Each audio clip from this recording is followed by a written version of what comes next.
안녕하세요. 김원준입니다. 대통령 연두 기자회견에서 지지자들을 격한 표현을 쓰는 사람들로 표현하고 자제시켜달라는 요지의 질문을 했던 한 기자를 두고 비난 여론이 높습니다. 기자 자신은 억울했던지 그 질의는 대통령이 지지자들을 달래줄 수 있을 것이란 기대 속에서 한 요청이라고 추가 기사까지 썼습니다. 기자 본인은 비판받는 이유를 모르는 것 같네요. 스스로 사실관계를 찾아 검증하는 인터넷 시대에 기존 미디어의 권위는 예전 같지 않죠. 이는 전 세계적인 현상입니다. 이 시대를 읽지 못한 채 아빠한테 자식들 대신 혼내달라듯 징징거리는 기자한테 누가 박수를 칩니까? 게다가 그 질문 뒤에 깔린 프레임에 불쾌한 거죠. 그 질문에는 작년부터 보수 매체가 지속적으로 제기했던 문 지지와 일베를 등치시켜 극단적이고 공격적인 성향을 띤 일부러 몰아가는, 그렇게 그 지지자들을 위축시키고 분리시키고자 하는 프레임이 숨어 있습니다. 과거 친노라는 단어에 부정적 이미지를 덧씌워 노무현 정권을 일반으로부터 고립시켰던 전략. 성공했던 바로 그 전략의 재판이죠. 그게 통하던 시대는 이제 끝났다. 참 다행입니다. 김어준 생각이었습니다.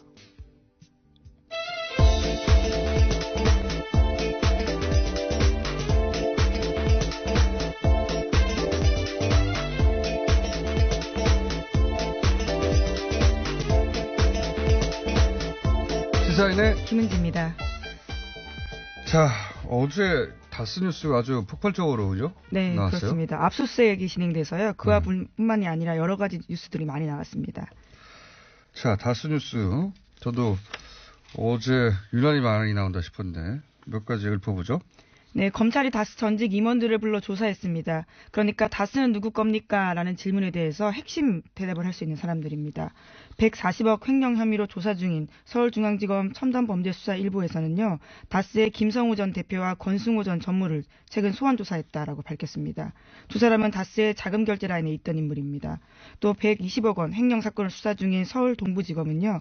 어제 경북 경주의 다스 본사와 서울 서초동의 다스 서울사무소 등을 압수수색했습니다. 압수수색 대상에는 이상은 다스 회장 자택도 포함됐다라고 합니다. 이 두 사람은 사실 이명박 전 대통령이 현대를 관둘 때 같이 온 사람들이죠. 같이 온 사람들이고 특히 김성호 사장 같은 경우엔 전 사장이죠. 키맨이다, 키맨. 이 120억 횡령권 지금 수사하고 있는데 그 인감 없이는 그 돈을 인출한다는 게 불가능했다는 게 그 경리 전 팀장. 예, 내부 관계자들의 이야기죠. 내부 증언이죠. 공통된 이야기입니다. 그러니까 그 인감을 보관했던 당사자였기 때문에 120억 횡령의 실체적 진실도 이분이 알고 있다고 봐야 되고, 또 거슬러 올라가 보면 이제 그 유명한 BBK 190억 투자할 때 김경준 씨가 생면 부진데 어느 날 갑자기 찾아와서 20분 만에 190억 투자해달라고 그래서 투자해줬다. 라는 분이 바로 이분이에요. 예, 이분이 사장일 때 한 젊은이가 찾아와가지고 30대 초반에 재미교포 190억 투자해달라고 그래서 예, 당시 다스 기준으로는 엄청난 금액입니다. 그렇죠. 예, 지금은 모르겠으나 당시 2001년 기준으로는 회사에 쌓였던 그 잉여금의 절반에 넘던가요? 그런 돈을 처음 봤는데 20분 만에 그냥 투자했다고, 좋은 사업인 것 같아서 이렇게 얘기했거든요. 예, 말도 안 되는 거죠. 그 전에 이명박 전 대통령이 그 돈 투자하라고 주라고 해서 준 거라고 김경준 씨는 주장하는 것이고, 김성호 전 사장은 아니다라고 이명박 전 대통령은 전혀 무관하다고 주장했던 분이에요. 아주 오래전부터 이 다스와 관련한 혹은 BBK와 관련한 이명박 전 대통령과 관련한 모든 의혹의 핵심에 있는 분입니다. 네, 그래서 수사팀 출범하자마자요, 일본으로 출국한 바가 있습니다. 하지만 최근에 귀국해서 검찰 조사 받고 있다라고 합니다. 이분이 입을 열면 다스 문제는 뭐 거의 절반 이상 해결된다고 봐야 되는데, 자, 어쨌든 이분이 이제 수사를 받기 시작했습니다. 자, 다음 뉴스는요. 네, 이명박 전 대통령이 퇴임한 직후에 다스 임직원의 컴퓨터 하드디스크를 모두 교체했다라는 내부 관계자의 증언이 나왔다고요. 채널A가 보도했습니다. 다스 관계자에 따르면 그때 퇴임하고 컴퓨터 껍데기는 그대로 놔두고 안에 하드디스크만 바꿨다라는 건데요. 그러니까 과거 자료는 완전히 없다라는 증언을 했다라고 합니다. 퇴임했으니까요. 이제 보호받지 못한다. 뭐 이런 거겠죠. 예. 그런 정황 중 하나다. 예. 네, 그래서 이러한 진술들도 검찰이 확보했다라고 합니다. 알겠습니다. 다음 뉴스는요. 네, 정호영 특검도 이번 다스 120억 원 횡령 사건에 이름을 올렸습니다. 일부러 수사를 제대로 안 했거나 수사 내용을 감춘 게 아닌가 하는 혐의로 고발됐는데요. 이에 대해서 BBK 특검 당시 검찰 최고 책임자였던 임채진 전 검찰총장의 인터뷰가 오늘 아침 한겨레 신문에 나왔습니다. 다스 120억 원 관련해서 특검한테서 어떤 것도 넘겨받은 사실이 없다라는 건데요. 검찰이 수사하도록 관련 수사 기록 전부를 인계했다라는 정호영 전 특검의 주장과 180도 다른 내용입니다. 180도요? 네. 네, 완전히 다른. 네. 이럴 경우에 180도 약간 어울리지 않는 것 같은데. 예. 어쨌든 이거는 정면으로 배치되는 이야기죠. 정호영 특검은 본인들이 이제 이 수사 결과를 숨기지 않고 검찰에 다 넘겼는데 그 이유는 검찰의 책임이라는 식으로 얘기하는 거잖아요, 지금. 근데 이제 당시 검찰총장이나 당시 중수부장 혹은 서울중앙지검장 알아야 할 사람들은 모른다, 우리는. 받은 적 없다라고 얘기하고 있는 거죠. 예. 이렇게 되면 조호영 특검 같은 경우에 더더욱이 법적 처벌의 대상이 될 수도 있겠다 싶은 생각이 듭니다. 계속해서. 네, 인터뷰 보면요. 임채진 총장 같은 경우에는 자신이 혹시라도 기억이 잘못됐을까봐 관계자들은 다 물어봤다라고 하거든요. 하지만 모두 받은 바가 없다라고 합니다. 그러니까 이제 양쪽 둘 중에 한 군데 거짓말 하는 거죠, 지금. 예. 자료라는 게 사라질 수가 있습니까?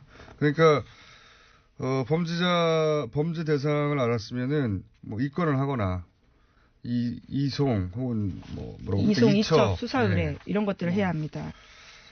전혀 안 했다는 얘기죠. 예. 자, 이건 동부지검에서 지금 다루고 있는 사건입니다. 120억 횡령했는데 직원이 개인 횡령이라고 넘어가 버린 사건. 영장까지 청구하지 않았다라고 어제 말씀드린 바가 있는데요. 예. 내용이 영장 청구하지 발각되다가 않았던 이유는 영장 청구 과정에서 수사 내용이 알려질까봐. 근데 수사 내용이 알려질까봐라고 말해놓고 수사 내용은 이첩하지 않았다는 거니까. 예. 그렇죠. 앞뒤가 안 맞는 내용이고. 자, 다음 뉴스는요. 네, 이명박 전 대통령의 아들 이시영 씨가 다스 독일 법인을 중심으로 폭스바겐사와 1,000억 원대 수주 프로젝트를 추진한다라고 어제 저녁에 JTBC가 보도했습니다. 이 씨는 다스의 중국 법인 4군데의 대표로 이름을 올렸는데요. 미국 법인의 이사도 맡고 있습니다. 다스는 이명박 전 대통령 재임 기간인 2010년 전으로 해외 시장에 대한 비중을 늘려왔는데 이러한 기업 구조 재편에 이시영 씨가 주도하고 있다라고 합니다. 또 다스 전문가로서 오랫동안 여기에 대해서는 두 가지 이야기를 하고 싶은데, 위장 계열사들이라는 게 있어요. 대기업들이 이제 비자금 만들고 그럴 때 잘 써먹는 방법인데, 다스 주변에도 이 다스의 위장 계열사로 의심되는 회사들이 있어요. 아주 냄새가 나는. 그 중에 하나들은 굉장히 주목할 만한 회사들이 있습니다. 이 위장 계열사로 비자금이나 이런 게 빠져나가지 않았는지. 그러니까 지금은 다스만 압수수색하고 있잖아요. 지금 이명박 전 대통령이 퇴임 이후에 이미 하드디스크는 교체했다고 하잖아요. 그때부터 준비를 한 거란 말이죠. 이미 다스는 깡통에 가까울 수도 있습니다. 그러니까 위장 계열사 쪽도 반드시 뒤져봐야 한다. 이건 나름의 취재 결과가 나온 거니까. 수사당국이 참조를 해줬으면 좋겠습니다. 껍데기에 가까울 수 있다. 근데 위장 계열사 쪽은 지금 압수하겠다는 얘기가 안 나오니까. 돈은 숨길 수는 있어도 증발하진 않거든요. 예. 다스에만 숨어 있다고 생각하면 안 된다는 내용 하나고. 이 폭스바겐 프로젝트를 이시영 씨가, 이명박 전 대통령의 아들 이시영 씨가 한다는 얘기는, 다스 외형상 명부상 대주주는 이상은 씨잖아요. 예. 이명박 전 대통령과 아들 이시영 씨는 주식이 한 주도 없어요. 이런 상황에서 만약에 이명박 전 대통령이 실소유주라면 다스를 아들에게 어떻게 승계할 수 있을까? 그런 고민이 있지 않겠습니까? 방법이 뭐가 있냐? 외부의 회사를 만드는 겁니다. 외부 회사를 만들어서 그 회사의 실제 주인을 이시영 씨로 한 다음에 그 회사에 다스가 일감을 몰아주는 거죠. 예. 일감을 몰아주고 덩치를 키워서 결국은 다스의 물량이 실제로는 이시영 씨가 주인으로 있는 회사의 이익으로 예. 돌아가게 만들고 다스는 껍데기로 만드는 방법이 있습니다. 근데 실제로 중국과 미국에 있는 다스법인 같은 경우에 굉장히 알짜배기라고 알려져 있거든요. 그러니까 국내에서는 SM이라고 하는 회사를 만들어서 SM을 등치를 갑자기 굉장히 키우죠. 예, 주변에 다스의 벤더들을 인수합병 시켜가지고 자기보다 훨씬 등치 큰 회사들을 그래서 빠른 속도로 외형을 키워서 일감을 몰아주는 방식으로 SM을 키우고 있고 해외에서는 방금 얘기한 해외 법인들, 예, 해외 법인들이 알짜가 되도록 만들어서 해외 법인을 지배하는 방식. 이 폭스바겐 프로젝트도 결국 독일 법인이 어떤 식으로 이제 다스와 관계를 맺을지 모르겠는데 독일 법인의 알짜 이익이 남도록 하고 독일 법인의 대표가 실소유주가 이시영 씨가 된다든가 이렇게 다스를 승계하는 방법을 다스의 이익을 다스는 통로일 뿐이고 다스 이익을 그런 외부 회사들 이시영 씨가 주인 회사라도 다 넘겨주거나 혹은 아예 나중에 다스를 통째로 사버리거나 그런 회사들이 그러면 승계가 되는 거죠. 그런 네. 작업들이 진행되던 와중에 지금 그 일부가 들키는 중이다. 네. 저는 그렇게 봅니다. 만약에 다스는 누구 겁니까 하는 시민의 감시가 작년에 시작되지 않았으면 아무도 몰래 이런 일들이 다 완성됐겠죠. 그런 뉴스 중에 하나다. 네. 독일 프로젝트, 폭스바겐 프로젝트는 그런 뉴스였습니다. 자, 다음 뉴스는요. 네, 관련된 소식 마지막입니다. 이명박 전 대통령의 처남 김대정 씨는 재산관리인으로 계속해서 지목됐는데요. 사망 후 상속 과정은 이를 더 의심하게 한다고 몇 번 말씀드린 바가 있습니다. 62억 원 규모의 상장 주식이 있었는데도 비상장 주식으로 상속세를 냈는데 국세청이 이를 봐줬다라고 SBS가 어제 보도했습니다. 이건 저희가 한 4개월 전쯤에 얘기했던 내용입니다. 예. 오래된 얘기. 간단하게 얘기하면, 아니, 뭐, 주식도 있고, 부동산도 있고, 다 있는데, 예. 본인에게 가장 불리한 방식으로 일을 처리했는데, 그건 김대정 씨 입장에서 그렇고, 국세청 입장에서 보자면 또, 아니, 명백하게 현금화할 수 있는 주식이나, 뭐, 회원권, 부동산 다 있는데 왜 현금화가 안 되는, 비상장 주식을 사서, 받아줬냐, 국세청이 왜 받아줬냐, 이런 얘기죠. 덕분에 플란다스의 개도 작동할 수 있게 됐지만, 그런 이야기입니다. 네. 네, 당시 국세청장이었던 이용동 씨에게 취재진이 질문을 했다라고 하는데요. 특혜를 주는 건 불가능하다면서 의혹에 대해서는 일축했다라고 합니다. 뭐가 불가능해요? 결과적으로 특혜가 일어났는데. 네.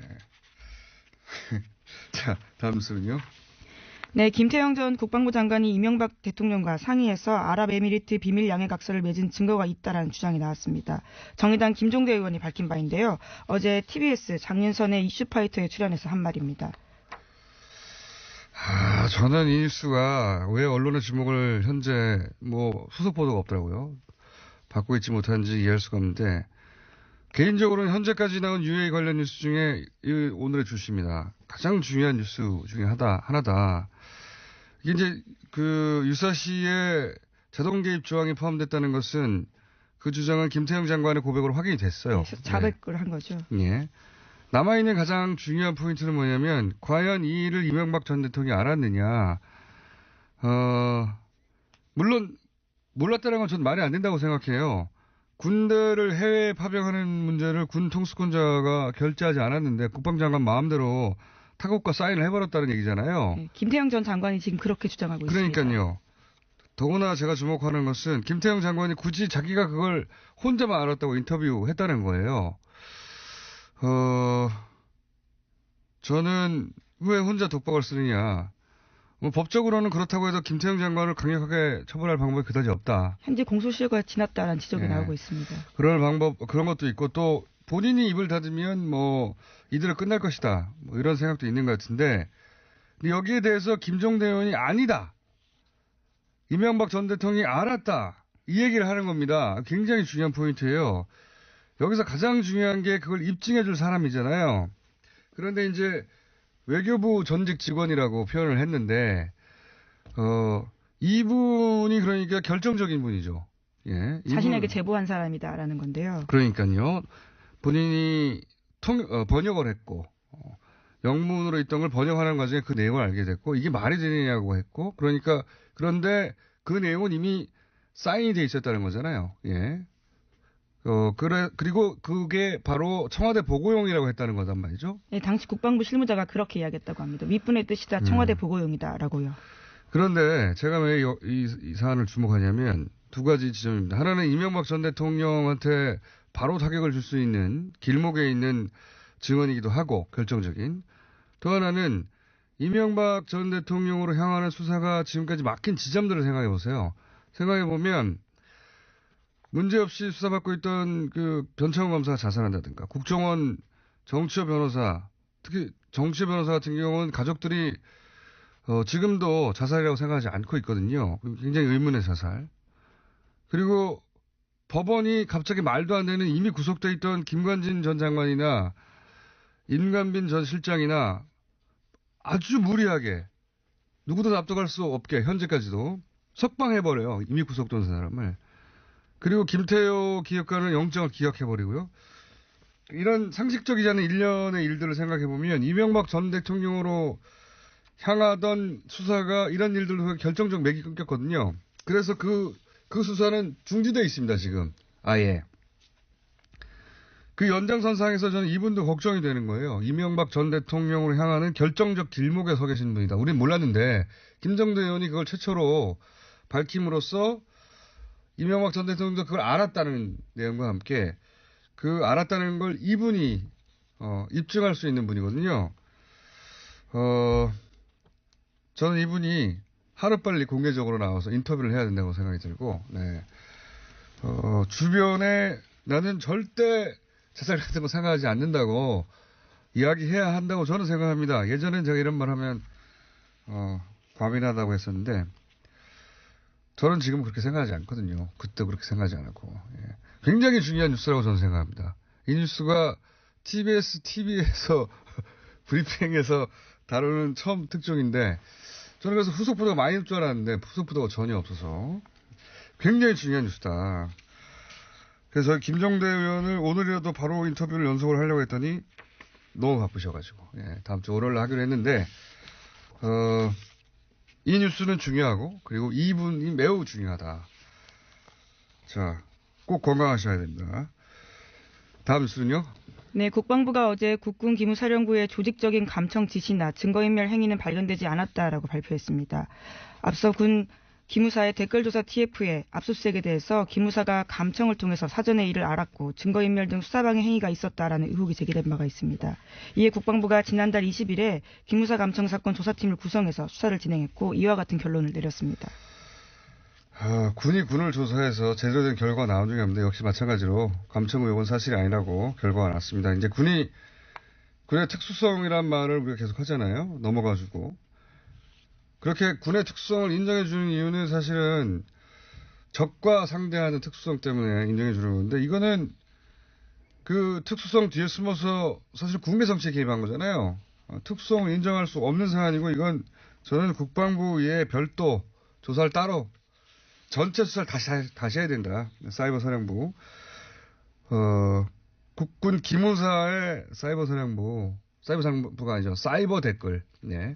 이건 또 별개의 일입니다. 사이버 사령부는 사이버 사령부고, 기무사도 사이버 사령부처럼 댓글 달았다는 거죠. 예. 그 수사가 방해됐다라는 거예요. 압수수색을 방해됐는데 감청 의혹이 나왔었는데 사실이 아니라고 지금 결론낸 거죠. 네, 하지만 국방부에서 조사한 바로도요. 감청은 3건이나 있었습니다. 하지만 조직적이지 않았다라는 주장을 하고 있습니다. 네네, 잘 알겠고요. 가상화폐까지만 하고 끝내죠. 예. 네, 어제 박상희 법무부 장관이 거래소를 통한 가상화폐 거래를 금지하고 거래소를 폐쇄하는 특별법 제정을 준비하는 중이라고 밝혔습니다. 그래서 어제 가격이 일제히 급락했는데요. 혼선이 커지자 윤영찬 청와대 국민소통수석이 법무부 방침은 확정된 사안이 아니며 부처 간 조율을 거쳐 결정할 것이다 라고 진화에 나섰습니다. 몇 주 전에 제가 잠깐 이야기하다가 중간에 브리핑 시간이 짧아서 개념만 얘기하다가 말았는데 이 블록체인이나 기술이나 플랫폼으로서 가능성, 저는 모두 크게 인정합니다. 그거 반드시, 장려해야 한다고. 그런데, 현재 이 규제는 저는 강력히 찬성합니다. 예, 거래하시는 분들은 뭐 당황스러우시겠지만. 왜냐하면 현재는 이런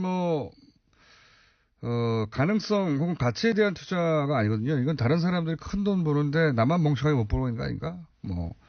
나만 뒤처지면 바보야, 등신이야, 이런 조바심, 혹은 누구는 몇십 벌었다는데 하는 어떤 박탈감, 한 번에 1억 천금 가능하다고 생각하는 사행심, 이게 주도하는 판이에요. 이건 투기판입니다, 현재는. 예. 여기다 갑자기, 기술, 4차 산업 얘기하는 건 저는 한가한 소리라고 생각합니다. 강력하게 규제하지 않으면 한순간에 폭탄처럼 터질 것이다. 굉장한 위험 부담을 안고 방치하고 있는 상황인데 국가가 개입해야 하는 거라고 봅니다. 특단으로 강력하게 규제하고 그런 후에 엄정하게 룰을 다시 정해야 한다. 현재 기준은 저는 그렇게 생각합니다. 지금 그래서 강력히 규제해야 한다는데 저는 한 표 던지면 오늘 여기까지 해야 되겠습니다. 시사인의 김은지였습니다. 감사합니다.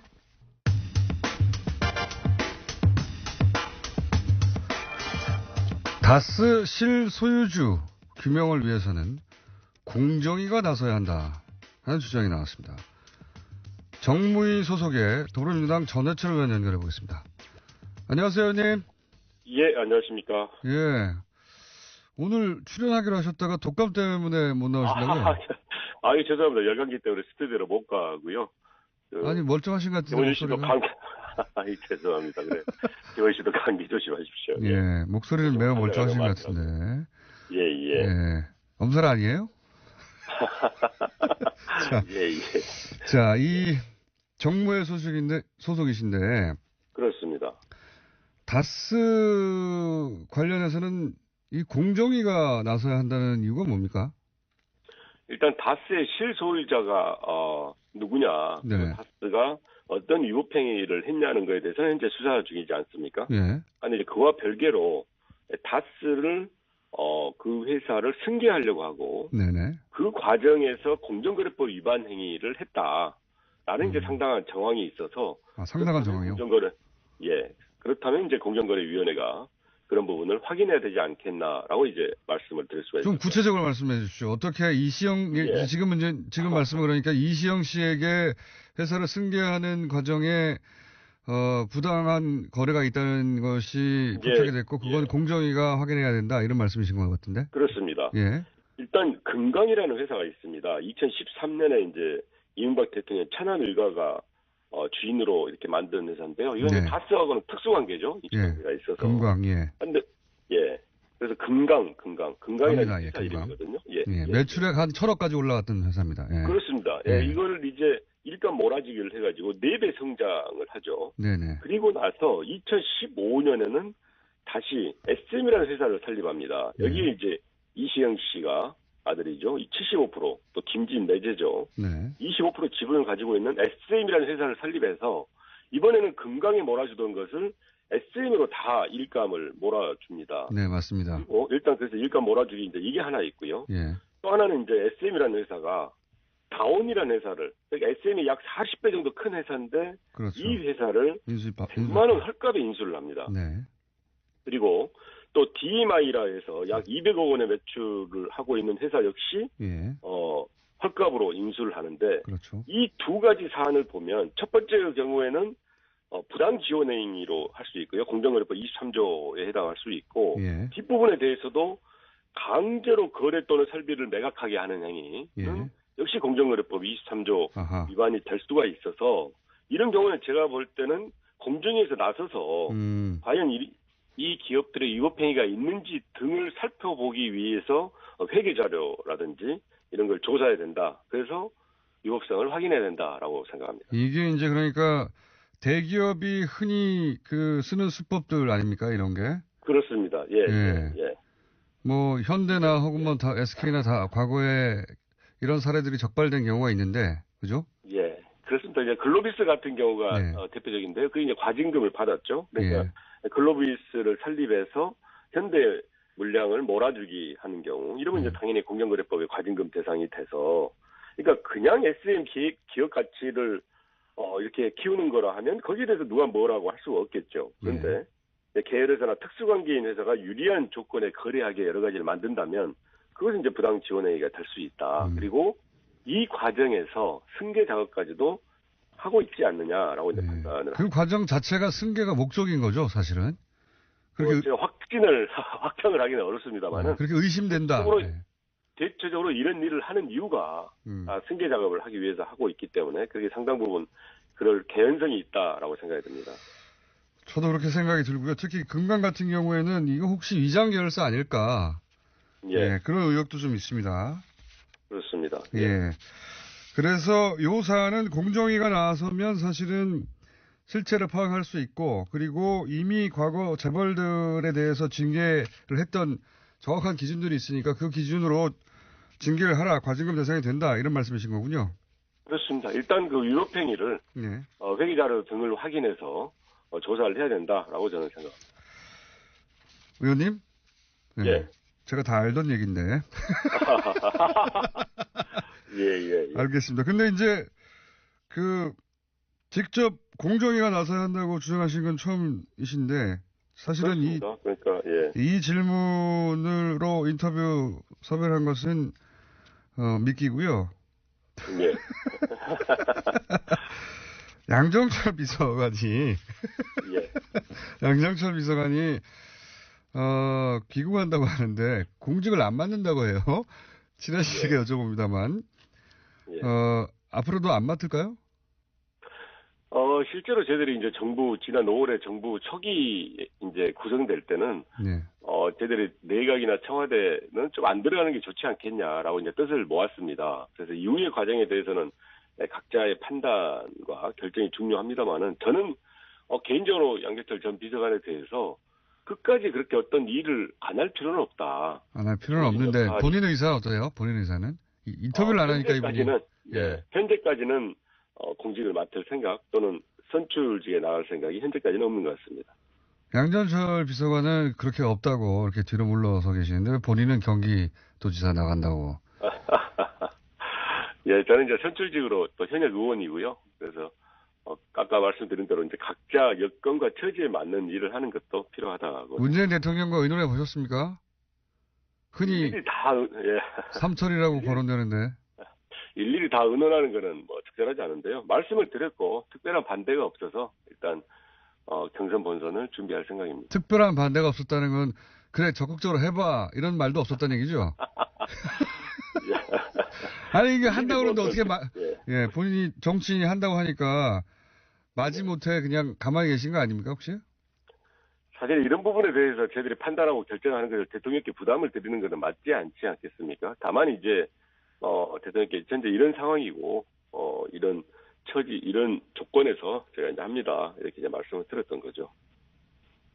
아니, 그런데 이재명 성남시장은 진작에 출마 의사를 밝혔고, 지지율 면에서도 월등한데, 뭐 굳이 이렇게 나서시려고 하십니까?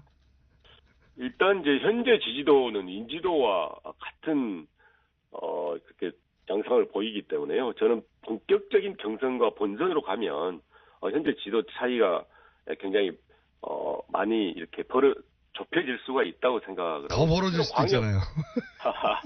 광역자치단체장 선거에서는 초반에 인지도 지지도가 굉장히 낮았다가 이후에 바뀌는 경우가 훨씬 많았습니다. 그런 면에서 이제 본격적인 경선 국면이 오면 저는 역전도 할 수 있고 또 상당한 부분 따라잡을 수 있다라고 생각합니다. 네, 뭐 정치에서는 뭐든지 가능한데 하지만 이재명 성남시장의 경우에는 당내에서 일단 경선을 통과하셔야 되니까.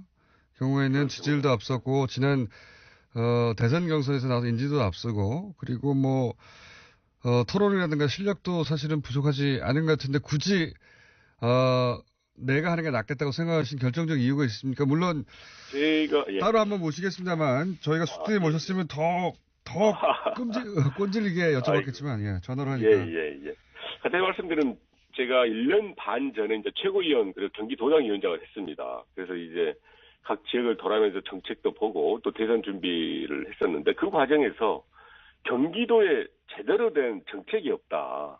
여러 이유가 있겠지만 그것은 지금까지 도전을 했던 분들이 대권 도전의 발판으로 삼거나 다른 정치적인 활용 때문에 이 1,300만이나 되는 경기도에 제대로 된 정책이 없는 부분을 좀 바꿀 필요가 있다. 실제로 문재인 후보의 경기도 8대 공약을 제가 상하라고 입안했거든요. 그런 걸 위해서라도 필요한 정책을 할 수 있고 또 문재인 정부의 철학 중에 하나가 자치와 분권입니다. 이걸 실현하기 위해서는 가장 큰 광역자치단체장에서 저희들이 선거 승리를 해야 되는데 약 20여 년 전에 이기고 못 이겼던 경기도지사 선거를 이기기 위해서는 치열한 경쟁과 경선을 해서 검증도 확실하게 하고 또 정책 능력이 있는 사람을 뽑을 필요가 있지 않냐. 그러니까 그건 이재명 시장도 다 할 수 있는데 예. 제 말은 이재명 시장은 못할 거라고 보시는 특별한 부분이 있다거나 내가 더 잘할 거라고 하는 부분이 있습니까? 예, 일단 제가 참여정부 청와대에서 약 3년 8개월 가장 이제 국정의 핵심에서 국정 경험을 했었고요. 이후에 이제 국회에서도 정말 많은 일들을 하면서 조정과 화합, 통합을 많이 했다고 생각합니다. 기본적으로 경기도처럼 이렇게 큰 자치단체인 경우에는 정부와 중앙정부와 또는 다른 자치단체와 조정하고 통합하는 것들을 해야 되는데 그런 부분에 대해서 갈등을 양산하고 정책을 실현하지 못한다면 그건 좀 적절하지 않다 생각을 해서 그런 부분은 제가 좀 더 경쟁력이 있지 않을까 생각합니다. 알겠습니다. 저희가 다스로 미끼를 던져서 다음에 꼭 기회를 주시면 네, 다른 이야기 드리겠습니다. 다른 얘기까지 여쭤봤는데 예. 다음에는 스튜디오에 직접 나오셔가지고 그렇게 하겠습니다. 관련 이야기 나눠보도록 하고요.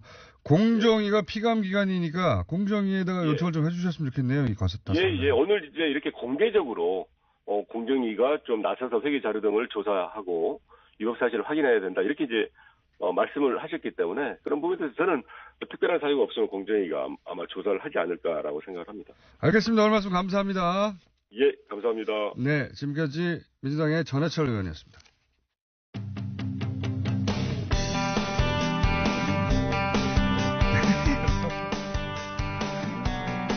자, 이틀 뒤면 1987년 고문 치사 사건으로 세상을 떠난 당신 학생이었죠. 박종철 학생 31주기입니다. 그 현장이 남영동 대공 분실이죠. 예. 그런데 이 대공 분실을 시민들 공간으로 만들자 하는 청원이 진행되고 있는데 이 일에 앞장서고 계신 박종철 기념사업회 김학규 사무국장님 스튜디오에 모셨습니다. 안녕하십니까? 예, 안녕하십니까? 예, 내일 모레인데 그러면 일요일이라 저희가 방송을 할 수 없어서 이틀 먼저 모셨습니다. 네. 관련해서 많은 사업을 하고 계시죠?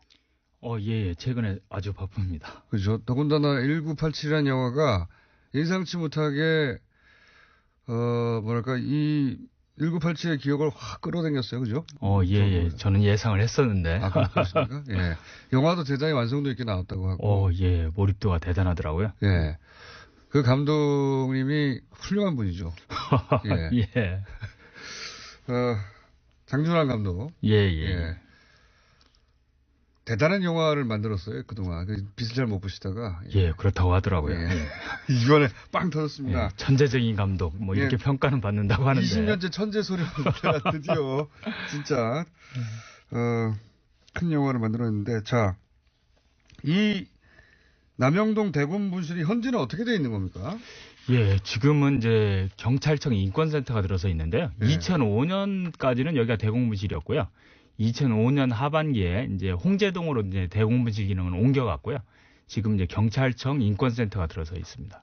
아, 여전히 무슨 기념관이나 이런 식으로 진행되지 않고 그냥 경찰이 쓰고 있었군요. 그래서. 예, 경찰이 자신들이 이제는 인권경찰로 거듭 태어났다. 이런 걸 좀 과시하는 공간으로 이 공간을 좀 사용하고 있죠. 그러면 과거와 같은 모습 그대로 유지되지도 않겠네요, 당연히. 2000년경에 한번 여기를 리모델링을 했다고 그럽니다. 그래서 이제 509호 박종철 열사가 돌아가신 곳만 옛날 모습 그대로 간직하고 있고, 네. 다른 곳은 좀 리모델링이 돼서 일정하게 좀 변형이 됐죠. 아, 그래요? 예. 네. 몰랐네요. 그러면은 지금 청원도 진행하시고 이 사업을 앞장서시는 거는 과거와 똑같이 복원을 해서, 그죠? 시민들이 공간에 가서 그 기억을 되살리고 혹은 그 사건이 있지 않도록 만들고 1987의 의미를 되새기게 하고 이런 공간을 만들자는 거잖아요. 예, 이곳이 좀 아까 말씀드렸듯이 부분적으로 좀 이렇게 변형된 것도 있긴 한데, 네. 그래도 이런 형태로라도 보존되어 있는 곳은 사실 이곳밖에 없어요. 그 대표적인 곳이 뭐 남산에 중앙정부부 안기부가 있고 네. 그 또 서빙고 그 보안사 대공무실 이런 데 있지 않습니까? 네. 근데는 사실 거의 흔적도 없이 이제 사라진 거고요. 이 민주주의와 인권 탄압의 상징적인 공간 중에서 이 살아남아 있는 곳은 사실은 여기 남영동 대공분실밖에 없어서 이곳은 그대로 지켜야겠다. 그리고 이곳에서는 이제는 민주주의와 인권의 소중함을 배우는 그런 생생한 공간으로 만들어야겠다. 이런 생각을 하고 있는 거죠. 충분히 이해가 갑니다. 예. 저도 그래야 된다고 생각이 들고. 근데 저는 아직 이 영화를 보지 못했어요. 아껴두고 그러지. 있는데. 근데 이제 그 박종철 열사와 동기시잖아요? 예. 예. 동기신데 이 영화가 사건을 다루다 보니 예. 그 학생 박종철은 어떤 사람이었는지가 빠졌다. 물론 영화가 어디에 중점을 두느냐에 따라서 다 다룰 수 있는데 예. 그래서 이제 박종철 학생으로서 박종철 친구로서 박종철을 아시는 분들은 그 점이 아쉽다라고 하던데. 예, 이게 87년 1월 14일 그 박종철이 이제 죽는 것부터 시작하는 영화다 보니까. 그렇죠. 예. 사실 살아있을 때의 모습이 거의 나오지 않죠. 우리 사회가 이 사건을 어떻게 다뤘나 이게 기사다 보니까. 그러다 보니까 친구들 입장에서는 상당히 좀 아쉬워하죠. 인간 박종철의 모습 이런 걸 볼 수 없다 보니까. 그러면서 이제 저희들도 만나서 막 그런 이야기 하다 보니까 종철이가 어땠는데 뭐 이런 얘기를 많이 했었죠. 참 따뜻한 친구였고요. 그리고 눈이 맑은 친구, 그리고 이 친구들, 후배들 잘 챙기는 친구. 그래서 어떻게 보면 요즘 말로 얘기하면 상남자 뭐 이런 스타일이었는데요. 이 영화에서 그런 게 나오지 않다 보니까 오히려 더 절실하게 이 과거를 좀 이렇게 떠올리게 만들어준 그런 역할을 했던 것 같습니다. 눈이 맑으면 상남자입니까? 주변을 좀 잘 챙겼죠. 예. 그렇군요. 저도 눈은 맑은 편인데. 네. 애초에 대공분실로 끌려간 이유가 뭡니까? 자신이 무슨 문제가 있어서 뭐 피의자로 잡혀간 게 아니고요. 사실은 수배 중인 한 선배가 있었는데 저도 그렇게 알고 있는데. 그 선배를 찾으려면 박종철을 족치면 나온다. 뭐 이런 식의 이제 첩보를 상대방이 입수한 거죠. 그래서 이제 하숙집에서 불법 연행을 하게 된 거죠. 이 역사의 아이러니는 그렇게 끝내 불지 않았던 그 선배는 사실은 보수정당에 들어가셨고. 근데 이제 종철이가 끝내 불지하는 거는 뭐 자연인 그 선배 한 사람 때문에 그런 것이라기보다는 그 당시 이제 민주주의를 압살하고 있는 전두환 군사정권에 의해서 이 민주주의를 이루기 위해서 많은 사람들이 투쟁하고 있었는데 그 조직이 붕괴되면 안 되겠다. 그래서 내가 지켜야겠다. 이렇게 생각했던 것 같아요. 그렇게 해석하는 게 맞을 것 같습니다. 물론 그렇겠죠. 근데 어쨌든 그렇게 해서 보호받았던 그 선배가 보호할 가치가 없었다고 나중에 역사적으로 판명이 나는 아이러니가 있다는 정말. 뭐 그건 별개의 얘기니까요. 예. 처음 그러면 그 친구 박종철의 사망 소식은 언제 들으셨습니까? 저는 이제 다음 날이죠. 1월 15일. 그때 중앙일보 석간에 이제 처음으로 박종철 고문치사 사건과 관련된 보도가 나온 건데요. 저도 이제 그 당시 수배 중이었는데 중앙일보 석간을 사서 이렇게 사회면을 펼쳐봤다가 그 소식을 좀 접했죠. 놀라셨겠어요? 예, 뭐 처음에 충격이 컸고요. 그래서 한동안 움직이지도 못했었죠. 그리고 또 우리는 좀 뻔히 아니까 이게 고문에 의한 사망이라는 걸. 그러다 보니까 전두환 군사 독재 정권에 대한 분노 이런 게 막 치밀어 올랐고요. 근데 그걸로 그친 게 아니라 저도 수배 중이다 보니까 언제 잡힐 수 있다. 잡히면 고문을 당할 것이다. 그리고 고문받다가 죽을 수도 있다. 이런 생각을 항상 하고 있었기 때문에 갑자기 두려움 이런 게 엄습해 오더라고요. 많은 사람들을 분노케도 했지만 위축도 시켰겠어요. 그죠? 예. 저 같은 경우는 당시 수배 중이었기 때문에 더욱더 좀 그런 한순간 그런 게 있었고요. 근데 세 가지 감정이 이렇게 뭉쳐서 아주 묘한 감정 속에 제가 한동안 휩싸였었죠. 두 가지밖에 말씀 안 하셨는데 한 가지 감정은 뭡니까? 충격 그 자체. 충격. 예. 그런데 이제 이 사건을 두고 자유한국당의 곽상도 의원은 그 박종철 고문치사 사건을 밝힌 건 보수 정권이다. 예. 굉장히 창의적인 주장이기도 합니다만. 근데 이전에도 비슷한 이야기 한번 나온 적이 있었어요. 예. 뭐냐면 안상수 당시 수사검사가 있었잖아요. 네네. 그 인물도 이제 그쪽에 있었고 또 그 아까 나왔던 그 선배도 그쪽에 있었고 그러다 보니까 출판 기념회를 그 똑같은 책을 글자 하나 안 바꾸고 이 제목만 바꿔서 이 책을 다시 냈었어요. 안상수 어떡해요? 검사가 안검사 일기 뭐 이랬다가 6월 민주항쟁과 박종철이었던가 뭐 이런 식으로 이름을 바꿔서 속 내용을 하나도 바꾸지 않고 출판 기념회를 했었는데 그 당시 축사를 한 사람들이 비슷한 이야기를 했대요. 6월 민주항쟁의 주역이 우리다. 우리도 6.29 선언까지 또 발표해서 이렇게 했지 않았느냐. 6월 민주항쟁의 주역이 어떤 논리로 자신들이 주역이라는 거죠? 박종철 사건의 진실을 밝힌 안상수가 우리 당에 있고 그 사건의 어떤 시발점이 됐던 그 인물이 선배가 우리 당에 있다. 뭐 이런 황당한 해괴한 논리를 좀 만들었었죠. 근데 이번에 보니까 그 곽상도 이분도 사실 그 당시에도 검사였고요. 또 얼마 후에는 그 유명한 강기훈 유서 대필 그 조작 사건. 그 당시에 수사검사였었잖아요. 그러다 보니까 이게 가재는 개편이다. 뭐 이런 말이 떠오르고요. 어떻게 보면 당시에 얼마나 그 진실을 은폐하는 데 앞장섰는지 이런 거 뻔히 알았을 텐데 그런데도 그렇게 뻔뻔하게 그런 이야기를 하고 그 곽상도 의원은 뭐 영화를 봤는지 안 봤는지 모르겠는데 영화에서도 이미 진실을 밝힌 사람들은 이부영, 한재동 뭐 이런 인물들이잖아요. 그리고 밑에 깔려 있는 우리 국민들의 그 민주주의에 대한 그런 열망 이런 거였는데 엉뚱하게 이제 그런 식으로 얘기를 하니까 정말 어이가 없었죠. 사실 이런 영화가 이런 시점에 나와주고 그러니까 그 분들이 여전히 살아계실 때 친구들 뭐 지금 말씀처럼 이런 말씀 하실 수 있는 분들이 살아있을 때 이런 영화 나와준 게 다행인 게 이렇게 주장하는 사람들이 있잖아요. 상상도 하기 힘든데 이렇게 주장하는데 시간이 충분히 지난 다음에 더 이상 학생 박종철을 직접 기억하는 사람이 없는 시대에서 이런 주장을 하게 되면 양쪽 주장이 또 팽팽하게 맞서는 그렇게 조작될 수도 있습니다. 기득권층이 어떻게 역사를 조작하는가 이런 걸 좀 보여주는 대표적인 사례일 수도 있을 것 같아요. 실시간으로 보고 있는 거죠 저희가. 근데 마침 지금은 그게 터무니없고 도저히 받아들일 수 없는 당신을 기억하는 사람들이 다 살아있으니까요. 코웃음 치는데 저는 이런 시도들이 앞으로도 계속 있을 것 같고 그래서 이런 영화가 이쯤에 나와준 게 굉장히 다행이다 싶어요. 저도 그렇게 생각하고 있습니다. 자, 그러면 이 사업 지금 남영동 대공분실을 시민사회가 운영하는 공간을 바꿔달라는 이 사업 있잖아요. 그 취지는 충분히 알겠는데 그렇게 되려면 누구의 힘이 필요합니까? 저희는 어떻게 해야 됩니까?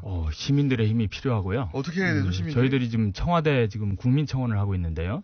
그 검색창에서 이 국민청원, 인권기념관 이렇게 치면은요 바로 그게 나오고요. 거기에 좀 함께 참여하겠다는 의지를 담아서 청와대에서 남영동 대공분실을 시민사회가 운영하는 공간으로 바꿔달라고 청원을 거기에 좀 함께 우선 동참을 해주시고요. 지금 더 적극적으로 좀 관심 있는 분들은 저희들이 영화 1987 끝나고 나오는 분들을 대상으로 해서 이 캠페인도 계속 하고 있습니다. 그래서 보다 많은 사람들이 또 알리고 그래야 하니까. 근데 이건 그냥 단순히 외치는 거잖아요. 법적으로 어떻게 할 수 있는 방법은 없어요? 이거는 뭐 사실은 법을 바꿔서 해결할 문제는 아니고요. 그냥 이 청와대가 결단을 하면 충분히 가능하고 그렇겠군요. 현재 검토를 하고 있다고 알고 있습니다. 검토를 하고 있다. 뭐 점거 이런 건 필요 없고요. 저희들이 사실 이거 처음 계획하고 고민할 때는 뭐 청와대 앞 1인 시도 해야 하고 그리고 남영동 대공분실 앞에서 진짜 지금 말씀하셨듯이 그런 점거도 해야 하는 거 아니냐. 하도 관심이 없어서. 뭐 이런 이야기도 나왔었는데 영화 1987 나오면서 저는 이 정도로 국민들이 그동안에 너무 이렇게 낙관만 하고 있었는데.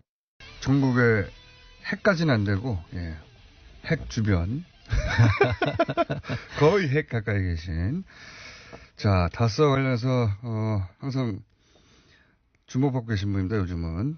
근데 이제 오늘은 갑자기 현대건설 얘기를 좀 해야 되겠다고 들고 나오셨어요. 자 새로운 건입니다. 새로운 건. 새로운 뭐랄까요.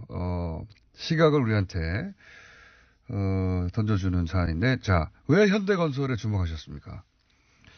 그 당시에 그 현대건설을 떠올려 보면 그 현대건설이 처음에 형제난이라고 불리는 그런 적이 있었죠. 상속 예, 정주영 회장 이제 사후에 누가 과연 알짜들을 먹느냐 가지고 그 당시에 이제 현대건설의 의미는 사실 그 정주영 회장이 현대건설을 모태로 해서 그룹을 이루었지 않습니까? 네네.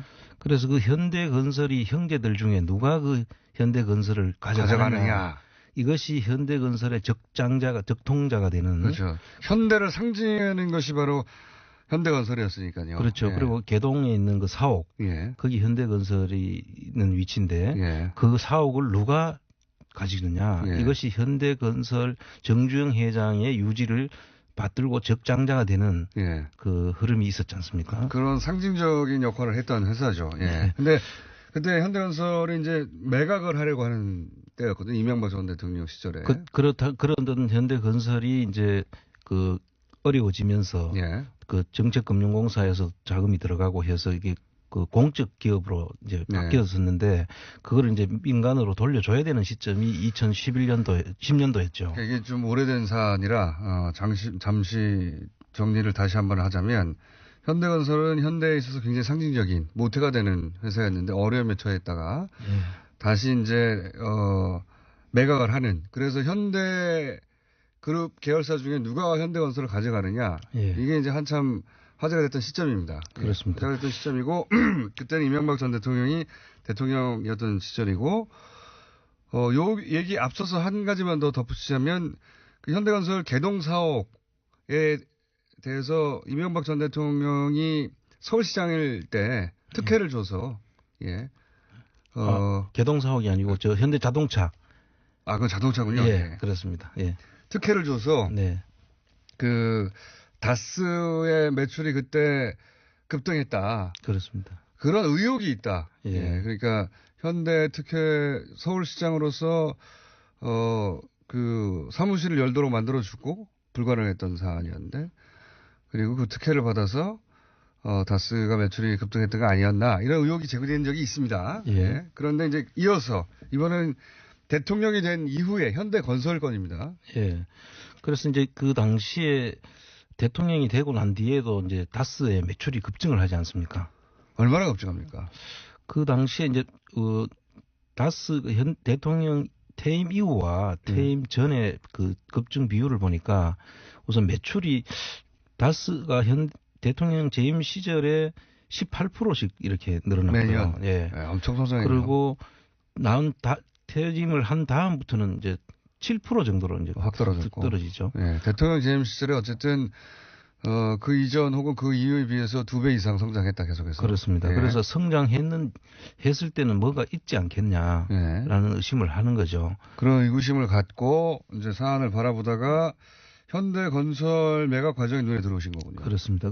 그리고 또 현대건설 자체는 또 이명박 전 대통령이 거기서 사장과 회장까지 지내고 나오는 그런 기업이고 분명히 관심이 있을 기업이라고 생각을 했죠. 그런데 그래서 그 내용을 이제 보니까 그 당시에 이미 그 현대건설이 매각 시장에 나와가지고 현대그룹하고 그러니까 현정은 씨 쪽의 현대그룹과 현대자동차 그룹이 서로 그것을 어떻게 자기들이 인수를 하겠다는 그런 의지를 보이고 있던 시점이었는데 현대가 지금 다 같은 현대가 아닙니다. 그렇습니다. 그 두 개가 나눠져 있죠. 그렇죠. 자동차 그룹과 현대 그룹이 나눠져 있습니다. 그래서 저 현대 그룹은 정몽헌 씨 돌아가신 분의 그 쪽이고 이쪽은 정몽구 씨라고 현대차 그룹 쪽이죠. 그분들이 이제 서로 옛날에 형제의 난이 그때 붙었던 것이거든요. 그렇죠. 그런데 이번에 현대건설이 매물로 나온 거예요. 그렇습니다. 그게 2010년도에 매물로 나왔는데 그룹이 가져가느냐 자동차가 가져가느냐 그 상황이 상당히 매우 이제 그 이야기를 오늘 하고자 하는 것입니다. 그 당시에 2010년도에 그게 나왔을 때 현대그룹이 우선 협상 대상자로 먼저 선정이 됐었어요. 그 5조 5천억이라는 돈을 주고 사겠다라는 때였고 현대자동차는 5조 1천억을 제시를 해가지고 현대그룹이 먼저 그 높은 가격을 제시했으니까 높은 가격 제시해서 우선 협상 대상자가 선정이 됐는데 그때부터가 이제 이상합니다. 요거는 왜 이런 일이 벌어졌냐면 그 이전에 현대건설이 어려워져서 한국정책금융공사가 공적 자금을 2조 9천억을 투입했기 때문에 그렇습니다. 그때까지만 하더라도 공기업 비슷한 위상을 가지고 있다가 이제는 다시 이제 그 사기업이 매입해 가는 상황이 됐단 말이죠. 그렇습니다. 예. 현대건설이 그러니 그때는 현대가 주인이 아니었던 상황이었던 거예요. 그렇죠. 예. 그래서 그것을 이제 누가 가져가느냐가 그 당시에 이제 적통의 그 의미를 부여되기 때문에 그냥 단순히 회사를 가져가는 의미가 아니었고 그 이상의 의미였다. 예. 그런데 그리고 현대그룹 입장에서는 그 현정은 씨 쪽 입장에서는 그 부분이 거기 안에 현대건설 안에 8.3%라는 현대상선의 지분이 있었거든요.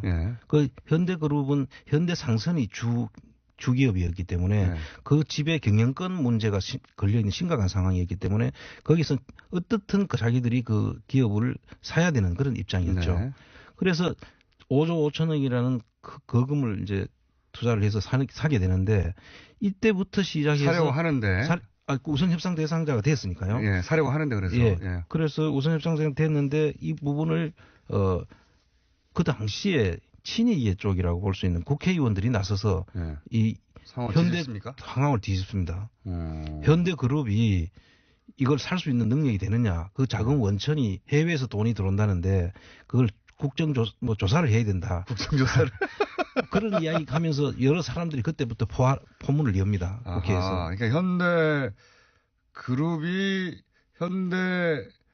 현대건설의 우선협상 대상자가 됐는데 갑자기 친이계 의원들 몇몇이 나서고 국정조사가 운운하면서 자금 출처를 조사해야 된다느니 이런 움직임이 있었다는 거죠, 당시에. 그렇습니다. 그때 물론 그 빌미를 준 것은 그 당시 현대증권 노조에서 현대그룹이 그렇게 경영 상황이 좋지 않은데 이거를 사는 게 맞느냐라는 문제를 처음에는 노조의 이제 정당한 질문 제기였는데 그다음부터는 국회에서 그때 정무위였겠네 그러면요. 그렇습니다. 정무위 쪽 소속 정무위 소속 의원들이 이 자금 원천이라든지 이런 부분을 문제를 삼았죠. 그런데 이제 그 사람들이 보면 그때 발언한 내용들을 보면 사람들이 전부 다 친이계 쪽이었어요. 지금도 국회의원인 분들도 있고. 그때는 안 보였는데 이제 이렇게 지내놓고 보니까 보이네요. 다 보이죠. 그리고 그러면 정책금융공사가 최대 주주였기 때문에 정책금융공사도 중요했지 않습니까? 입장이. 그렇죠. 정책금융공사의 입장이 또 이상합니다. 그 당시에. 이상합니까? 처음에는 우선 협상 대상자를 지정해놓고 현대그룹에 가는 것은 문제가 있다고 하면서 자기들이 같이 동조를 합니다. 그래서 그럼 지정을 하지 말든지 처음부터. 그렇죠. 그래서 그 부분 그때부터 입장이 바뀌기 시작하고 현대그룹에서 제일 문제를 삼는 그 8.3%의 현대상선 지분을 현대차가 가져가더라도 이 경영권 행사에는 손을 떼겠다라는 그 중간 중재 역할을 자기가 하겠다고 자임을 합니다. 그렇게 할 필요가 없는데도 불구하고. 그렇습니다. 그리고 또 검찰의 태도도 또 이상합니다. 그 당시에. 검찰의 태도, 노조가 그 이야기를 하자마자 언제부터 검찰이 노조 이야기를 그렇게 잘 들었는지 모르죠. 그 노조 이야기를 가지고 검찰이 오히려 현정은 쪽을 수사를 해봐야 되겠다고 이야기를 합니다. 수사를 해봐야 되겠다고.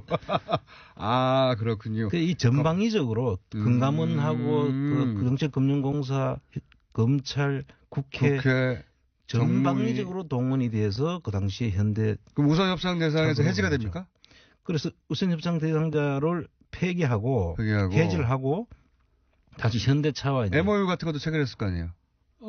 그 처음에 이제 계약을 했으니 그래서 협상 대상자가 이제 돼서 협상을 진행하는 과정이 있는 거죠.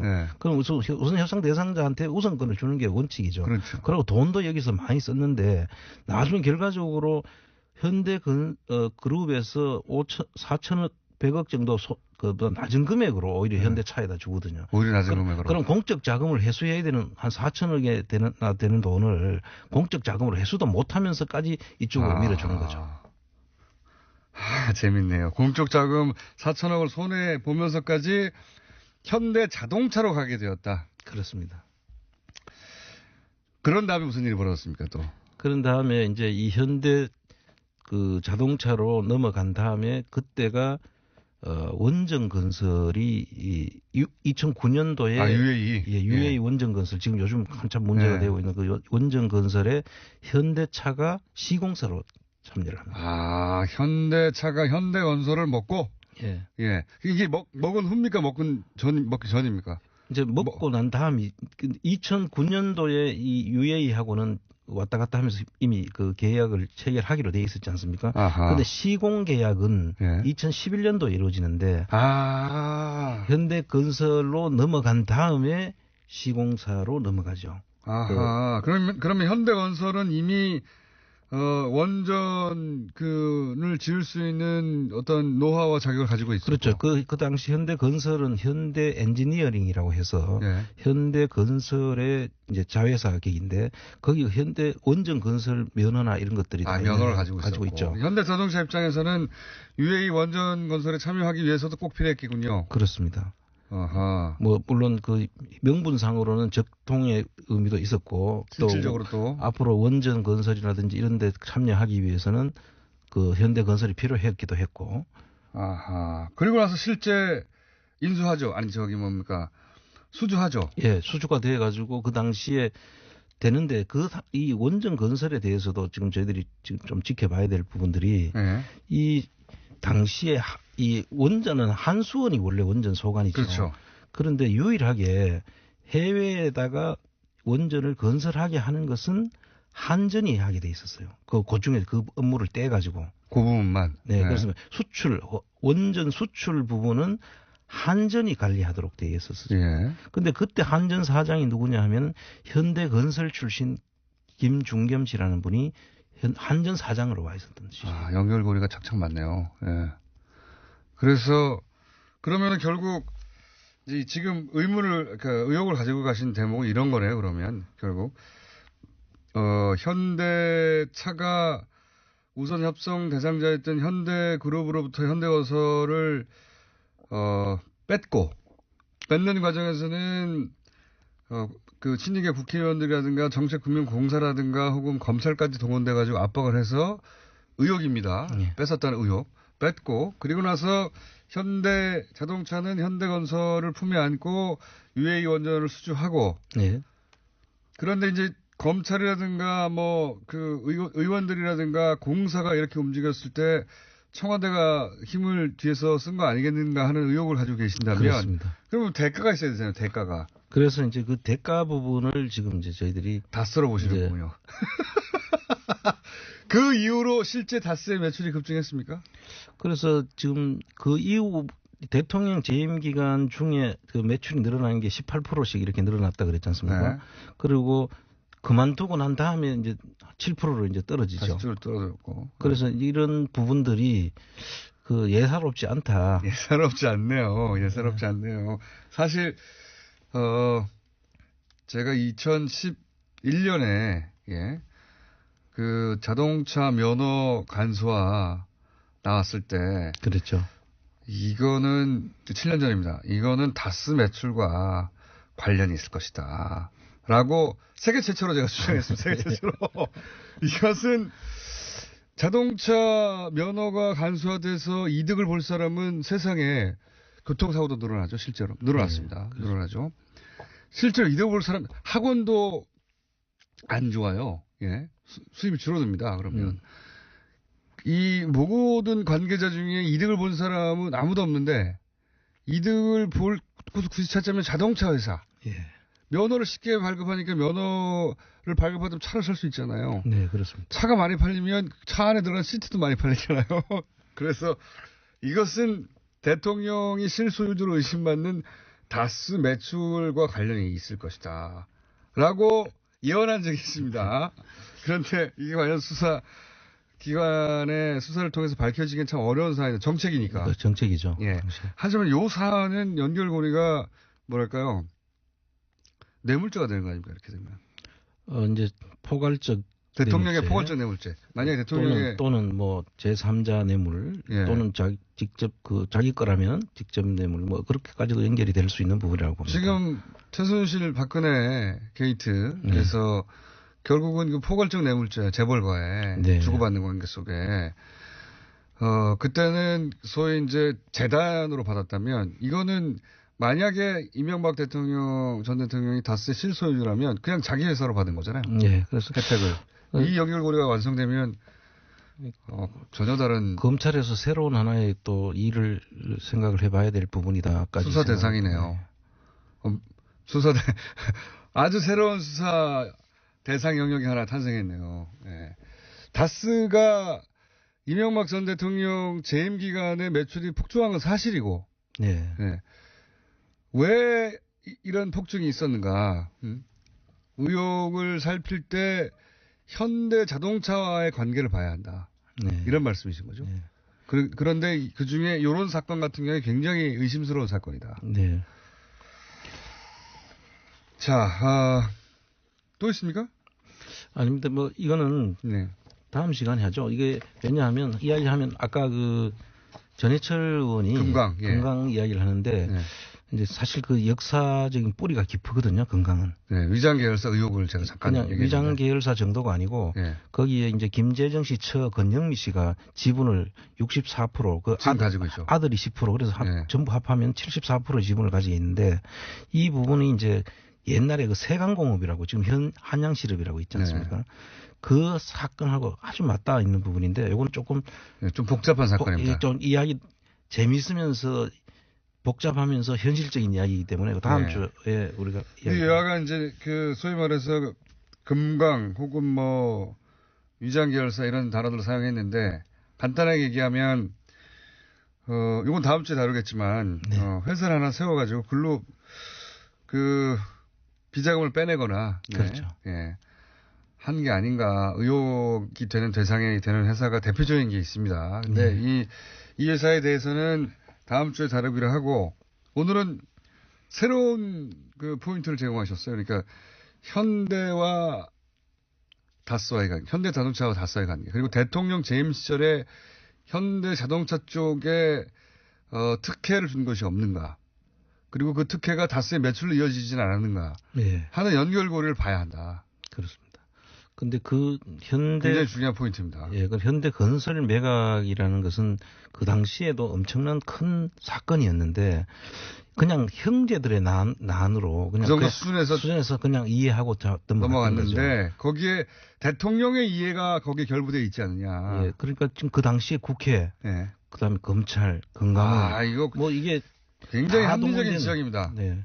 합리적인 지적. 그 위에 누가 있지 않고는 그 사람들이 같이 그렇게 일사불란하게 움직일 수가 없잖아요. 그때는 안 보이는데 지금은 다 보이는. 그렇습니다.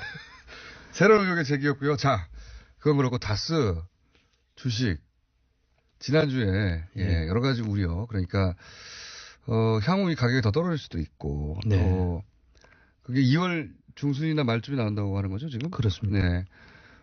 지금 샀다가 너무 비싸게 사는 게 아닌가. 그런데 지난주에 제가 거기 참여한 분들은 거기에 뭐 이익을 뭐 5% 10% 실현할 목적보다는 그런 분들도 소수 있을 수 있습니다. 보다는 결국은 이걸 통해서 다시 실소유주 문제를 밝혀내고 이명박 전 대통령과 관련된 의혹들을 밝혀내고 그게 더 큰 목적인데 그렇습니다. 그렇기 때문에 그런 여러 가지 고려, 일반적인 주식 매입대의 고려 말고 지금 당장 매입해서 주주로서 이 문제를 풀어나가는 그런 선제적 그렇습니다. 매입이 필요하다라는 여론이 있다고 말씀드렸지 않습니까? 예. 저도 그 여론을 충분히 잘 알고 있고요. 이제 그 고민이 사실 계속 지금 깊어졌던 거죠. 그래서 이 산 목적이 그것이기 때문에 사실 자고우면할 필요는 없다.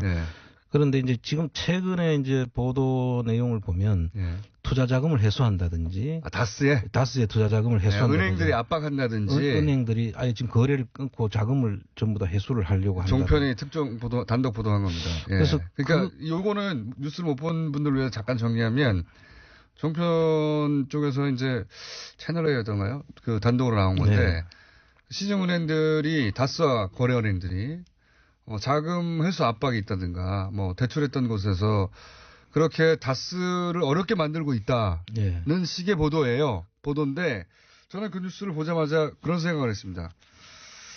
고의부도를 내려고 하나? 저도 사실 이제 그 점에 이제 지금 초점을 맞추고 처음에는 그 보도 자체에 대한 그냥 일반적인 보도라고 저는 지금 생각을 했고 저는 그렇게 생각하지 않았어요. 그래서 이 다스가 그런 회사가 아니거든요. 보도 안 할 회사가 아닌데 이 사람들이 왜 이런 보도를 지금 계속 내느냐. 그럼 사실 저희 입장에서는 사실 다스라는 게 지금 실소유주가 의심되는 그런 그 일가들의 회사로 보지만 그 속에 있는 사실 다스 속에 있는 노동자들이 그 주인이거든요. 따지고 보면 그 일하는 분들이 그 회사의 실주인은 아닙니다만은 어쨌든 아니 실제로 그분들의 뭐 그 일터이기도 하고 자기들의 그 터전이지 않습니까? 근데 그분들한테 피해가 가서는 안 되는 것이고 또 자금 모아 가지고 혹시 우리가 투자 사는 그 자금 자체가 너무 많이 또 손실을 보게 해서도 그것도 도리도 아니고 그런 생각을 처음에 잠깐 했었어요. 그래서 지금 봤는데 지금 말씀하신 대로 이 금융권에서 이렇게 하는 이 회사가 돈이 없는 회사가 아니잖아요. 그럼 어떻게라도 지금까지 있는 것만 가지고도 충분히 그 부분들을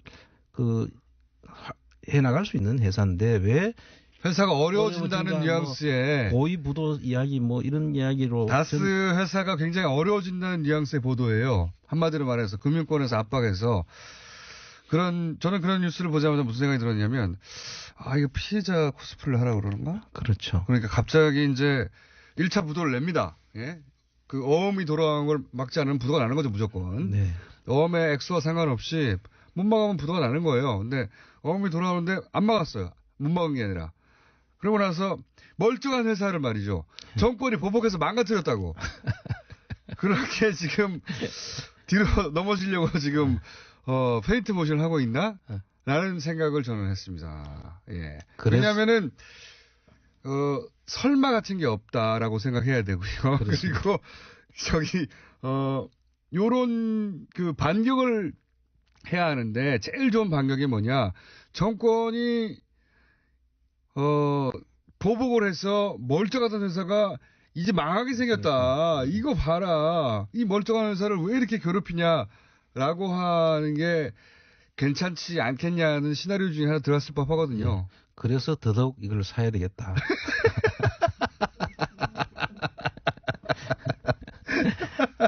저는 그 뉴스를 이 뜬금없는 뉴스는 뭔가 싶어가지고 뜬금없는 뉴스 이제 제가 그림을 잘 그리지 않습니까? 화갑니다 제가. 그래서 그걸 보자마자 이거 고위부도 어음 들어오는 걸 막지 않아서 고위부도를 낸 다음에 넘어지고 나서 이거 봐라 이거 회사 망하게 만들었다 그러고 나서 망한 회사의 주식을 사는 게 말이 되냐 뭐 이런 얘기까지 만들려고 하는 거 아닐까? 라는 생각이 들자마자 빨리 사야 되겠다 거꾸로. 그죠? 그렇습니다. 예. 빨리 사시죠. 예, 저희들이 지금 다 준비를 끝내놨습니다. 곧 타이밍이 옵니다. 예. 그런 생각 안 하셨습니까? 최초에는 사실 제가 조금 여러 가지 고민을 했었어요. 이 흘러가는 흐름을 보면 이 현대차에서도 이거 지금 부담스러워서 거래를 좀 끊을 수 있지 않을까. 근데 사실 차에서 이 제조업하는 걸 보면 이게 그 제조업이 만들어지는 기간 산업들은 이게 금방 끊거나 금방 만들 수 있는 게 아니거든요. 그 회사를 하나를 만약에 그 회사와 거래를 끊으려 그러면 그만한 다른 회사가 충분히 커왔을 때 그게 가능한 것이지 차는 만들어야 되는데 시트가 없으면 차가 출고가 될 수가 없지 않습니까? 그러니까요. 그렇기 때문에 그런 것들도 모두 다 이 코스프레다. 그럼 이 회사가 끊으면 어떻게 할 거냐? 그쪽 이야기를 주로 하는 사람들이 다 연결이 돼 있지 않을까. 다스의 뒷배우와 연결이 돼 있지 않을까. 그러니까 그런 말을 하는 분들도 있죠. 주식 사는데 회사가 망하면 어떡할 거냐. 그렇죠. 이런 말하는 사람도 분명히 있을 겁니다. 제가 이런 큰 프로젝트 이렇게 여러 사람의 견해가 합쳐지고 거기에 십시일반으로 돈이 모이고 하는 프로젝트를 해본 적이 있거든요. 그러면은 간첩이 들어와요, 꼭. 꼭 간첩이 들어옵니다. 네. 정확하게 아시네요. 네. 간첩이 들어와서 그거에 정반대되는 의견들을 자꾸 제시해요. 그럴 거면 아예 돈을 넣지 말든가. 그렇죠. 그 안에 돈을 넣어놓고 사지 말자고 하는 쪽으로 계속 이야기를 계속 전개하고 떠드는 사람들이 있어요. 꼭 목소리를 키워가면서. 간첩들이 있습니다. 이 속에 지금 저희들이 참여해 주신 분들 정신은 정말 고귀한 정신이거든요. 촛불 정신의 다름 아니다. 저는 똑같이 촛불에 참여했던 심정으로 여기에 다 오신 분들이기 때문에 사실 저는 그런 분들의 힘을 제가 얻고 가는 것이기 때문에 심지어 뭐 내가 돈을 안 받아도 좋다. 우리는 물론 돌려드리겠지만 뭐 그 손해를 보면 그걸 가지고 나는 포기할 테니까 전부 다 그 돌락한 사람한테 그걸로 주면 되지 않느냐 이런 정도까지 이야기를 하시는 분들이기 때문에 저희들은 뭐 그런 데 흔들리거나 그러지는 않습니다. 의견이 분분하죠. 네. 네.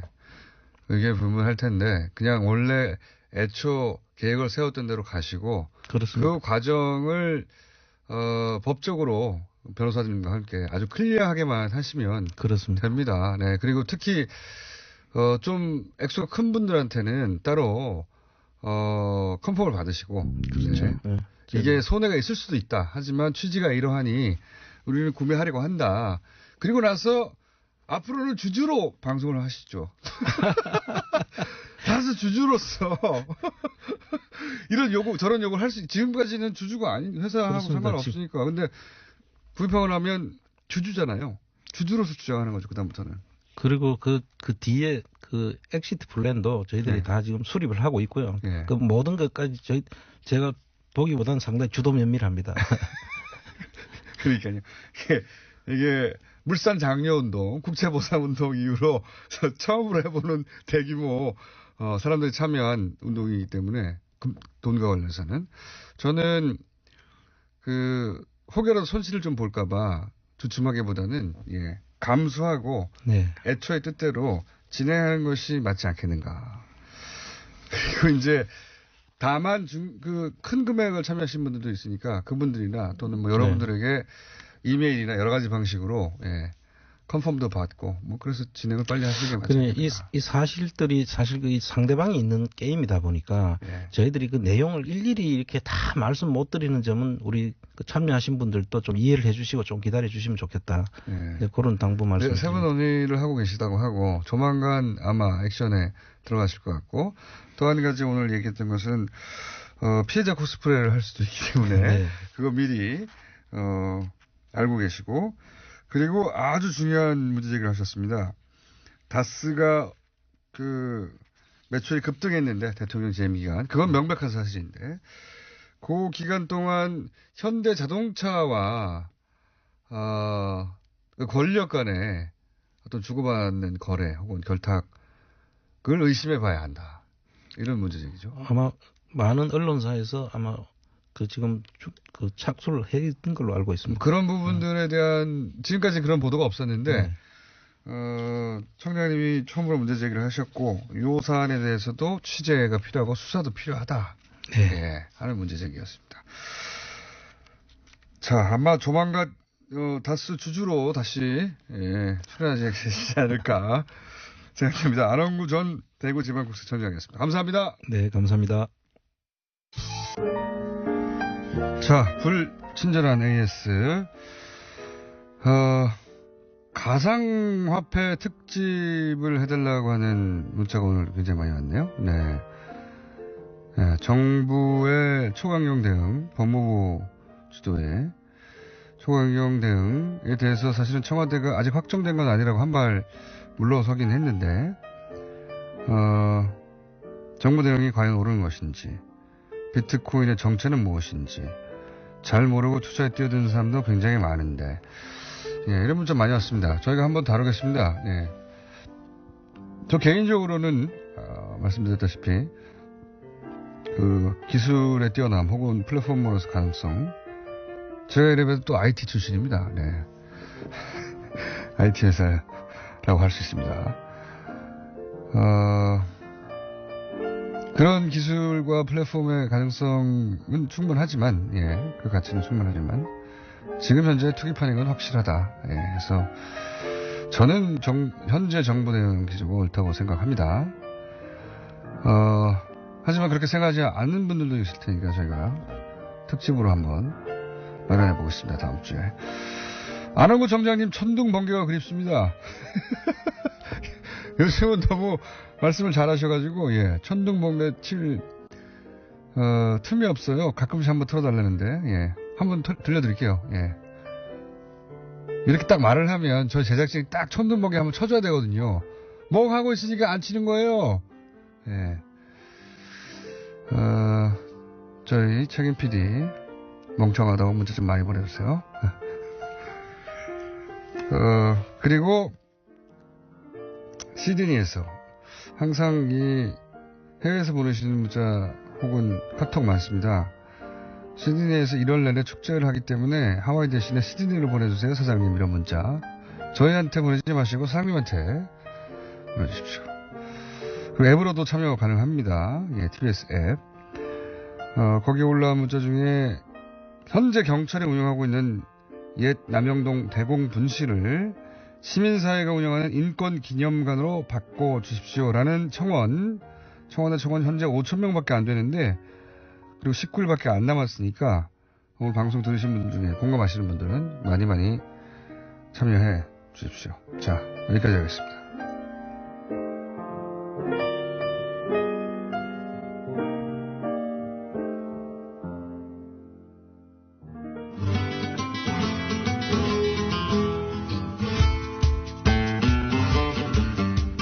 표준 황교육 선생님 코너 지각을 해가지고 전화로 먼저 시작하겠습니다. 지금 올라오는 중이라고 하시는데. 여보세요? 예, 황교익입니다. 지금 어디십니까? 지금 1층에 있습니다. 1층에? 아니, 그럼 엘리베이터를 타시면 끊어질 텐데? 아니요, 뭐, 엘리베이터에서 잘 연결이 되더라고요, 요즘에. 아, 그래요? 예.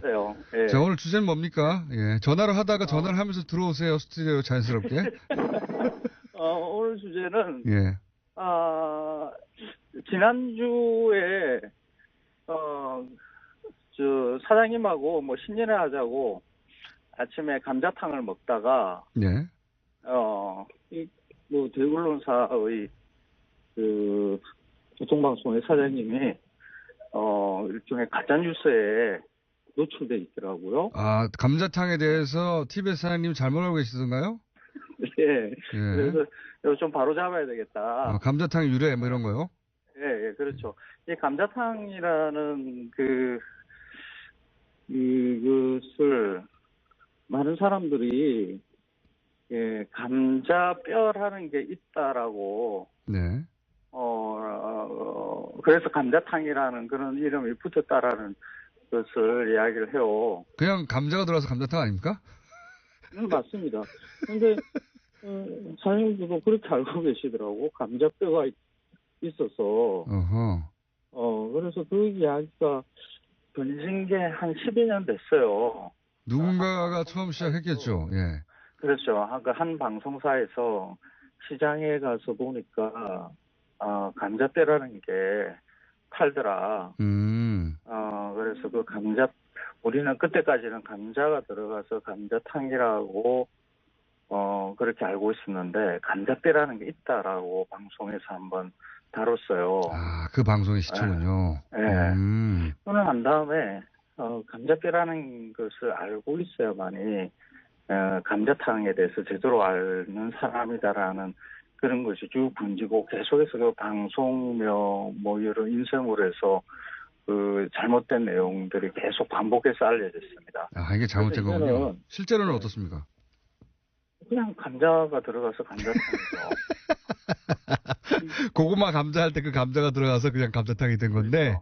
그렇죠. 예. 네. 그래서 그 감자뼈나 뭐 감자라는 이름이 붙는 것을 갖다가 이야기를 돼지 뼈와 관련돼 있는 것으로 이제 이야기를 하는 그 주장이 보면, 네. 먼저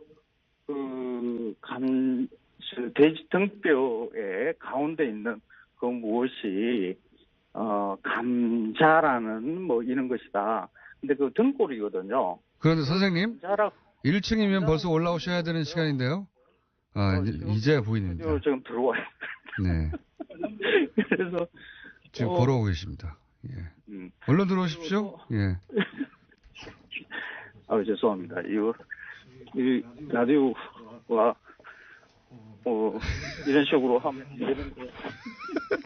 자, 이제 앉으셨습니다. 네. 자, 그래서 지금까지 하신 얘기는 그러니까 감자라는 뼈가 있어서 감자라고 한 방송을 통해 잘 알려졌는데 그게 아니라 그냥 감자가 들어서 감자탕이다. 그렇죠. 그래서 그 등뼈의 모양을 보면서 약간 이렇게 둥그름스름한 모양이 있어요. 그게 감자의 모양하고 비슷했으니까 그걸 옛날부터 감자뼈라고 불렀다라고 이제 이런 주장들이 지금 막 떠돌고 있습니다. 네. 근데 사실이 아니다. 감자라는 말이 언제 들어왔고 만들어졌고 네. 그 감자가 뭘 의미했던가 하는 것을 조금만 추적해 보면 알 수 있는 거거든요. 네. 해보시면요. 지금 네. 이 감자라는 식물이 네. 우리 땅에 들어온 게 1800년대이거든요. 그 이전에는 감자라는 게 없었어요.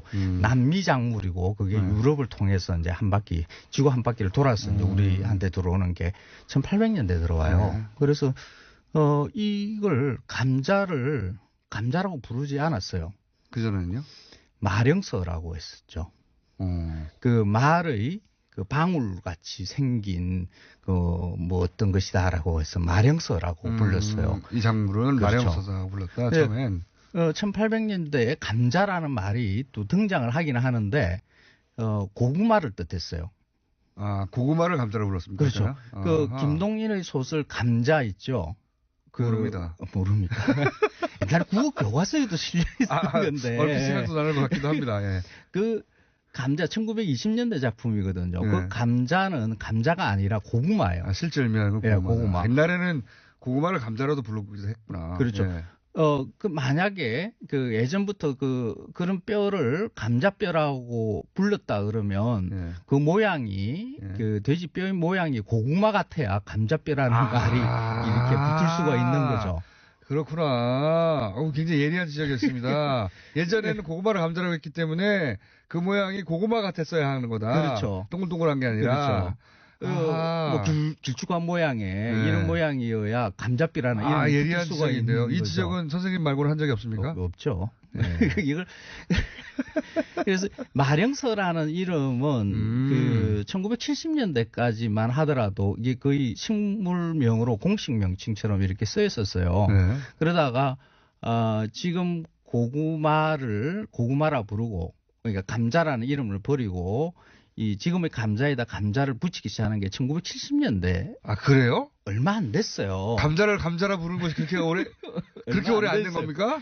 그래서 그 감자뼈의 모양이 감자처럼 생겨서 감자뼈라고는 말이 만들어졌다는 이런 것은 사실 말이 안 되는 거군요. 말이 안 되는 이야기죠. 감자가 언제부터 쓰였는지 생각해 보면 언제부터 그러면 왜 고구마를 감자라고 하다가 이 작물을 감자라고 별도로 부르기 시작한 거죠? 무슨 계기가 있습니까? 그건 모르시죠? 그게 두 개가 이제 혼란이 생기니까 지금도 지역에서는 맞습니다.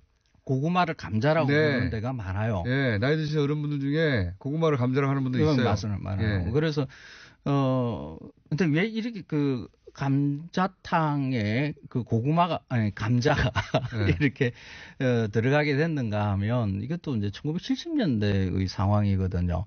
그 분단 이전에는 이제 개마고원 지역이 감자 주산지였고요. 거기서 이제 대량으로 많이 재배를 했었어요. 그런데 분단되고 난 다음에 감자 주산지가 우리 남쪽에는 없기 때문에 강원도 지역에 이제 감자를 집단으로 재배를 강원도 감자 아닙니까? 그래서 그렇죠. 그러니까 강원도 감자라는 말도 분단 이후에 생긴 말입니다. 그래서 감자를 식량작물로 본격적으로 많이 심는데 너무 많이 심어가지고 1970년대 들어오면 뭐 감자값 폭락 건이 나고 막 이래요. 그래서 감자를 많이 먹게 하기 위한 여러 가지들이 일들이 일어나기도 하는데 그때 감자 가격이 워낙 싸니까 그 돼지 등뼈, 그 뼈다귀탕, 따구탕 뭐 이런 말들은 일제강점기부터 계속 있었거든요. 그래서 감자탕의 다른 이름으로 우리가 뼈다귀 해장국 뭐 이런 원래는 뼈다귀탕이었는데 그렇죠. 감자값이 폭락하면서 거기다 감자 넣으면서 감자탕으로 바뀐 거군요. 그렇죠. 그러니까 감자가 들어가서 그냥 감자탕인 거죠. 근데 왜 저는 그렇게 심플하게 받아들이고 있었는데. 그렇죠. 이게 그냥 심플한 거예요. 뭐 감자라는 말이 언제 우리한테 들어왔고 그 말이 어떻게 해서 그 고구마와 경합을 벌이다가 감자로 정착됐는가 하는 것을 대충만 살펴봐도 그냥 알 수 있는 일이거든요. 이게 이제 저 뉴스공장 팀의 금요일날 단고 회식 메뉴거든요, 이게. 금요일마다 아침에 감자탕을 먹습니다. 지겹도록 이렇게 먹습니다. 지겹도록 먹습니다. 거기서 TBS 사장님이 같이 참석하셨다가 감자탕의 유래를 잘못 아신 것을 보고 그렇죠. 그걸 바로 잡아줘야 되겠다고. 깜짝 놀랐어요. 그러니까 이 정도 대언론사의 사장님이 그 정도 TBS 사장님 디스네요.